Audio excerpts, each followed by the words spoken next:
ತೆಗೆದುಕೊಂಡು ನಾವು ವಾಕ್ಯವನ್ನು ಧ್ಯಾನಿಸೋಣ. ಸಮಯದಲ್ಲಿ ಗಲಾತ್ಯದವರಿಗೆ ಬರೆದ ಪತ್ರಿಕೆ ತಕ್ಕೊಂಡು ಎಲ್ಲರೂ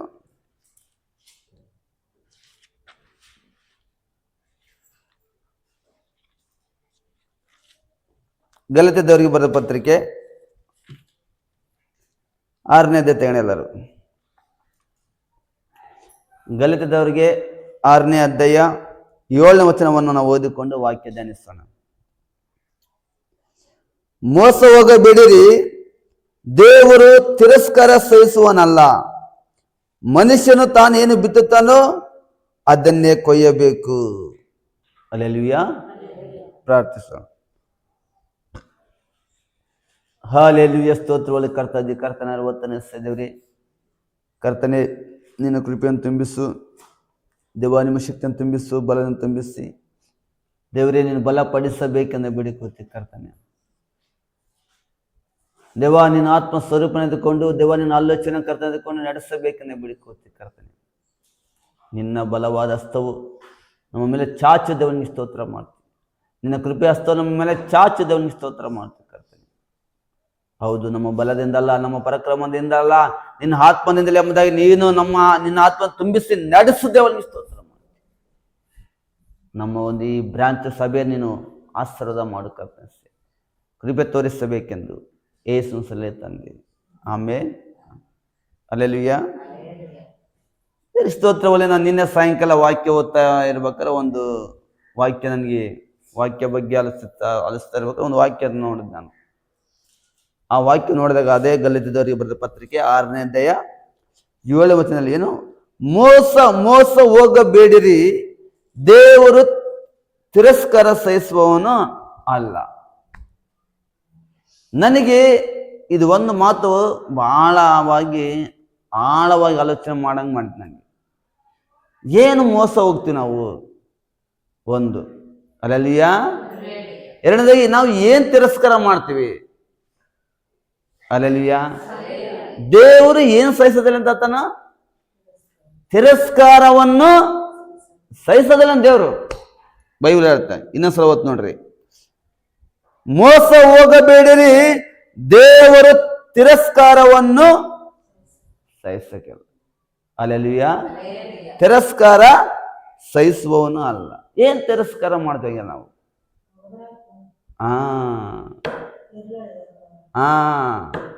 ಮಾಡಿದ್ರೆ ಆಯ್ತು ಹೇಳು, ದೇವ್ರೆಲ್ಲ ನೋಡ್ಕೊಂತಾನೆ ಹೇಳು, ದೇವ್ರು ನಮಗೆ ಅದನ್ನ ಹೇಳು.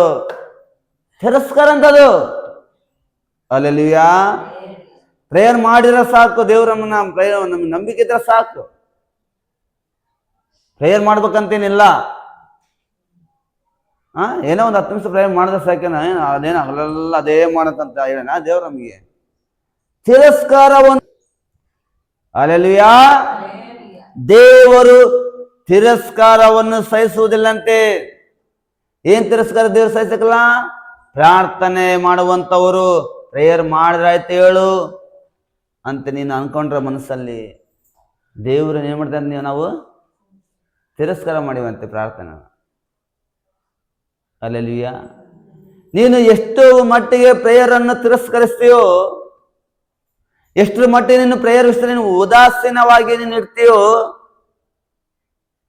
ಅಷ್ಟರ ಮಟ್ಟಿಗೆ ನಿನ್ನ ಶೋಧನೆ ಏನ್ ಮಾಡ್ತೀನಿ ನಿನ್ನ ಮೇಲೆ ಬರ್ತವ. ಶೋಧನೆ ಬರದಂತೆ ನೀನು ಏನ್ ಮಾಡಂತ ಹೇಳ್ತ ಬೈಬಲ್ ನಮಗೆ? ಪ್ರಾರ್ಥನೆ ಮಾಡು. ಇವತ್ತೆಷ್ಟೋ ಜನ ಪ್ರಾರ್ಥನೆ ಏನ್ ಮಾಡ್ತಾರೆ, ಅವರು ತಿರಸ್ಕಾರ ಮಾಡ್ತಾರೆ. ಕೆಲವರು ಬಹಳ ಬುದ್ಧಿವಂತರು ಇರ್ತಾರೆ, ಕೆಲವರು ಸೈತನ ಅವ್ರನ್ನ ಬೇಸ್ ಉಪಯೋಗ ಮಾಡ್ಕೊತಾನೆ ಅವ್ರನ್ನ. ಏನ್ ಗೊತ್ತಾ? ದೇವರು ನಿನಗೋಸ್ಕರ ಪ್ರೇಯರ್ ಮಾಡ್ತಾನೆಯಾ, ನೀನೇನು ಪ್ರೇಯರ್ ಮಾಡೋದ ಅವಶ್ಯಕತೆ ಇಲ್ಲ. ಹಲ್ಲೆಲೂಯಾ. ಏನಿದು? ತಿರಸ್ಕಾರ.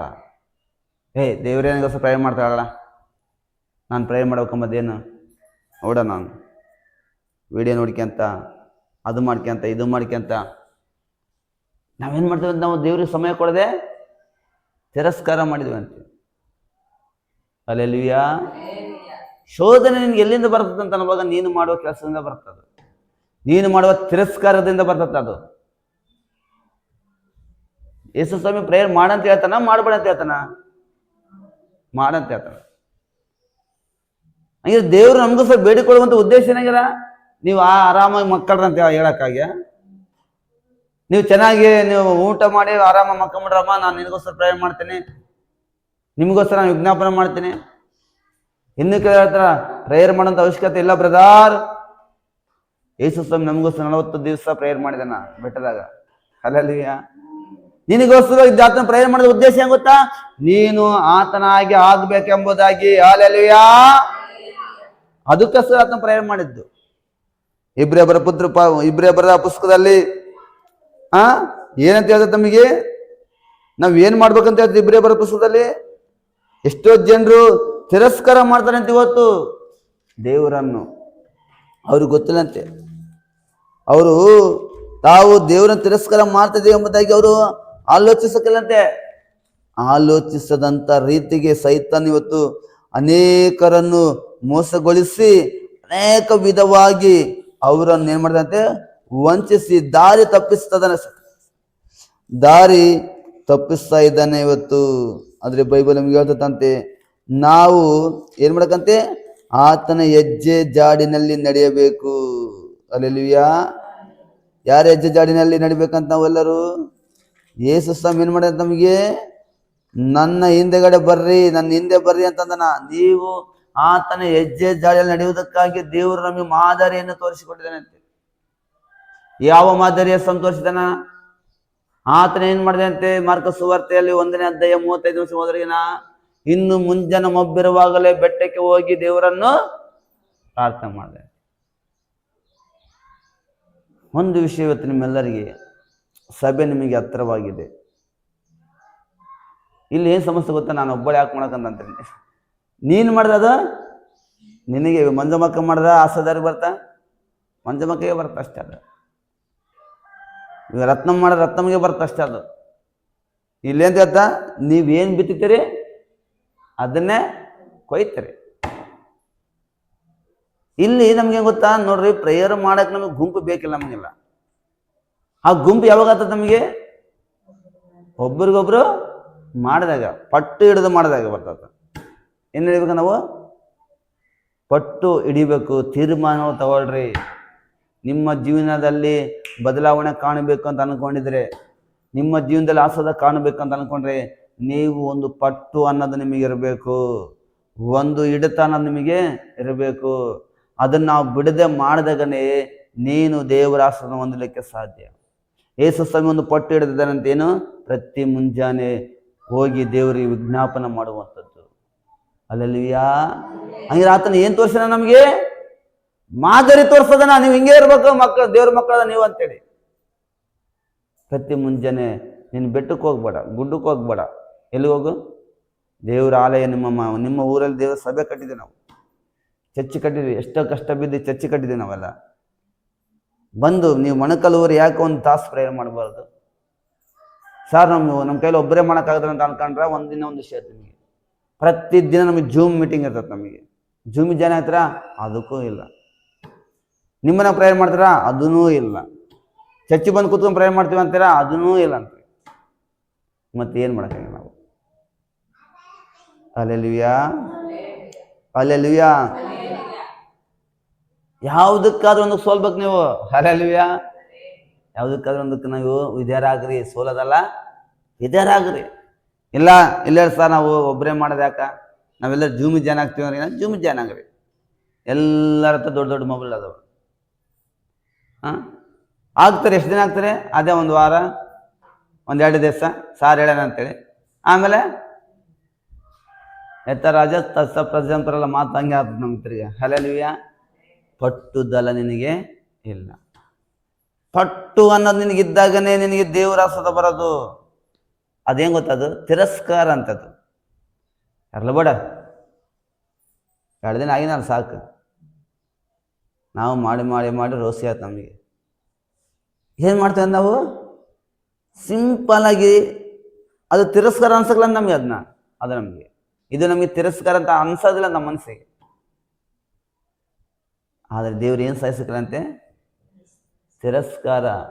ದೇವ್ರನ್ನ ಸ್ತುತಿಸುವಂಥ ಸಮಯವನ್ನು ನೀನು ತಿರಸ್ಕಾರ ಮಾಡಿದ್ರ, ದೇವರು ಕೊಡುವ ಸಮಯವನ್ನು ನೀನು ತಿರಸ್ಕಾರ ಮಾಡಿ ಬೇರೆದಕ್ಕೆ ಸಮಯ ಕೊಟ್ರ, ದೇವರು ಕೊಡುವಂಥ ಜಾಗವನ್ನು, ದೇವರು ಕೊಡುವಂಥ ಪ್ರಾರ್ಥನೆಯನ್ನು, ದೇವರು ಕೊಡುವಂಥ ಸಮಯವನ್ನು ನೀನು ತಿರಸ್ಕಾರ ಮಾಡಿದರೆ ಆತನ ಅದನ್ನು ಸಹಿಸೋದಿಲ್ಲ ಅಂತೆ. Hallelujah, hallelujah. ಇವತ್ತು ನಿನ್ನನ್ನು ಶುದ್ಧಿ ಮಾಡಿತು. ದೇವರ ಆಲಯ ಏನಾಗಿದೆ ಅಂತೆ? ಯೇಸು ನನ್ನ ಆಲಯವನ್ನು ನೀವು ಕಳ್ಳರ ಗವಿಯನ್ನಾಗಿ ಮಾಡಿದ್ದೀರಿ. ನನ್ನ ಆಲಯವನ್ನು ನೀವು ಏನು ಮಾಡಿದ್ದೀರಿ? ನೀವು ಕಳ್ಳರ ಗವಿಯನ್ನಾಗಿ ಮಾಡಿದ್ದೀರಿ. ಚಾಂತಿ ಕೊಟ್ಟರೆ ದೇವರ ಆಲಯ ಯಾವುದು ಇವತ್ತು ನಮಗೆ? ದೇವರ ಆಲಯ ಯಾವುದು? ನಮ್ಮ ಹೃದಯ. ನಮ್ಮ ಹೃದಯದಲ್ಲಿ ದೇವ್ರ ಚಿಂತೆ ಇಲ್ಲ, ನಮ್ಮ ಹೃದಯದಲ್ಲಿ ದೇವರ ಆಲೋಚನೆ ಇಲ್ಲ, ನಮ್ಮ ಹೃದಯದಲ್ಲಿ ದೇವರ ವಾಕ್ಯಗಳಿಲ್ಲ, ನಮ್ಮ ಹೃದಯದಲ್ಲಿ ದೇವ್ರ ಬಗ್ಗೆ ಆಲೋಚನೆ ಇಲ್ಲ. ನಾನು ನಿನ್ನ ಹೃದಯ ಯಾವುದನ್ನ ತುಂಬೈತಂಗಿರ? ಬೇರೆ ವಿಷಯಗಳು ನಮ್ಮ ಹೃದಯದಲ್ಲಿ ತುಂಬಿಬಿಟ್ಟವ. ಕುಟುಂಬದ ಚಿಂತೆ ಆಗಿರ್ಬೋದು, ಮಕ್ಕಳ ಚಿಂತೆ ಆಗಿರ್ಬೋದು, ಆಹಾರ ಚಿಂತೆ ಆಗಿರ್ಬೋದು, ಸಾಲ ಚಿಂತೆ ಆಗಿರ್ಬೋದು, ಬೇರೆ ಬೇರೆ ವಿಷಯಗಳನ್ನು ನಿನ್ನ ಹೃದಯವನ್ನು ತುಂಬಿಸಿದ್ದೀನಿ ನೀನು. ಅದಕ್ಕೆ ನಿನ್ನ ಕೈಯಿಂದ ಏನಾಗ್ತಿಲ್ಲ, ದೇವರಿಗೆ ಸಮಯ ಕೊಡ್ಲಿಕ್ಕೆ ಆಗ್ತಾ ಇಲ್ಲ. ಪ್ರೇಯರ್ಗೂ ಅಂತ ಕುತ್ಕೊಂಡ್ರೆ ಸಾಕು ಬೇರೆ ಚಿಂತೆಗಳೇ ಬರ್ತಾವ. ಮನಸ್ಸು ಕೊಟ್ಟು ಪ್ರೇಯರ್ ಮಾಡಕ್ಕೆ ನಮ್ಮ ಕೈಲಾಗ್ತಾ ಇಲ್ಲ. ಆಲೋಚನೆ ಹೆಚ್ಚಾಗ್ತಾ ಇದಾವ. ಯಾಕೆ ಅಂತ ನವಾಗ ನಮ್ಮ ಹೃದಯವು ತುಂಬಿದೆ. ಯಾವುದರಿಂದ? ಲೋಕ ಸಂಬಂಧವಾದ ವಿಷಯಗಳಿಂದ ನಮ್ಮ ಹೃದಯವನ್ನು ತುಂಬಿಸಿದೆ ನಾವೆಲ್ಲ. ಅದಕ್ಕೆ ಪ್ರಾರ್ಥನೆಗೆ ಸಮಯ ಕೊಡಕ್ಕೆ ನಮ್ಮ ಕೈಲಾಗ್ತಾ ಇಲ್ಲ. ನಿನ್ನ ಹೃದಯದಲ್ಲಿರುವಂಥ ಆ ಲೋಕ ಸಂಬಂಧವಾದ ಭಾರವನ್ನು ದೂರ ಮಾಡಿ ಹೊರಗಡೆ ಹಾಕ್ಬಿಡು. ಆತ್ಮೀಯ ಸಂಬಂಧವಾದ ಆಲೋಚನೆಗಳನ್ನು ತುಂಬಿಸಿದ್ರೆ ವಾಕ್ಯ, ಪ್ರಾರ್ಥನೆ, ದೇವ್ರ ಬಗ್ಗೆ ಆಲೋಚನೆ, ಸಂತೋಷ, ಸಮಾಧಾನ. ದೇವ್ರು ನನಗಿದ್ದಾನೆ, ದೇವ್ರನ್ನು ನಡೆಸ್ತಾನೆ, ದೇವ್ರನ್ನು ಕಾಯ್ತಾನೆ, ದೇವರನಿಗೆ ಆಧಾರವು ಅಂತೇಳಿ ನೀನು ಯಾವಾಗ ನೀನು ಹೃದಯವನ್ನು ದೇವರು ಒಪ್ಪಿಸಿಕೊಟ್ಟು ಪ್ರೇಯರ್ ಮಾಡ್ತೀವಿ. ನಿಜ ಹೇಳ್ತು ನೋಡ್ರಿ, ಗಂಟೆಗಟ್ಟಲೆ ಪ್ರೇಯರ್ ಮಾಡ್ತೀನಿ. ಎಲ್ಲವರೆಗೆ ಲೋಕ ಸಂಬಂಧವಾದಗಳನ್ನು ನಿಮ್ಮ ಹೃದಯದಲ್ಲಿ ತುಂಬಿಕೊಂಡು ಅದು ಭಾರ. ಒಂದು ಭಾರವನ್ನು ಹೊರದು ಸುಲಭ ನಮಗೆ. ಲೋಕ ಸಂಬಂಧವಾದ ಚಿಂತೆಗಳು, ಲೋಕ ಸಂಬಂಧವಾದ ಆಲೋಚನೆಗಳು ನಿಮಗೆ ಭಾರವಾಗಿದ್ದಾವೆ ಅವು. ಅದಕ್ಕೆ ಸಮಯ ಹೇಳಿದ್ದು, ಎಲೆ ಕಷ್ಟಪಡವರ ಹೊರ ಹೊತ್ತವರ ನೀವೆಲ್ಲ ನನ್ನ ಬಳಿಗೆ ಬನ್ರಿ, ನಾನು ನಿಮಗೇನು ಕೊಡ್ತೇನೆ? ವಿಶ್ರಾಂತಿ ಕೊಡ್ತೇನೆ ಅಂತ ಅಂದನಂತ.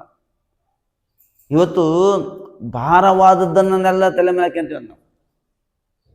ಕುಟುಂಬದ ಅನೇಕ ಚಿಂತೆಗಳು ಇದಾವೆ, ಕುಟುಂಬ ಚಿಂತೆ ಇದಾವಿಲ್ಲ ಅಂತ ನಮಗೆ. ನಿನ್ನ ಭಾರವನ್ನು ಯಾರ ಮೇಲೆ ಹಾಕಂತೆ? ದೇವ್ರ ಮೇಲೆ ಹಾಕಿ ನೀನು ವಿಶ್ರಾಂತಿ ತಗಂತ ಹೇಳ್ತು. ಹಲ್ಲೆಲೂಯಾ.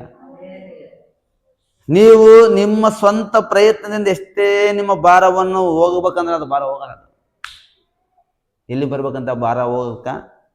ದೇವ್ರ ಬಳಿ ಬಂದು ಮೊಣಕಲೂರಿ ದೇವರಿಗೆ ಆ ಭಾರವನ್ನು ಒಪ್ಪಿಸಿದಾಗ ದೇವರೇ ತೆಗೆದಾಗ್ತಾನೆ.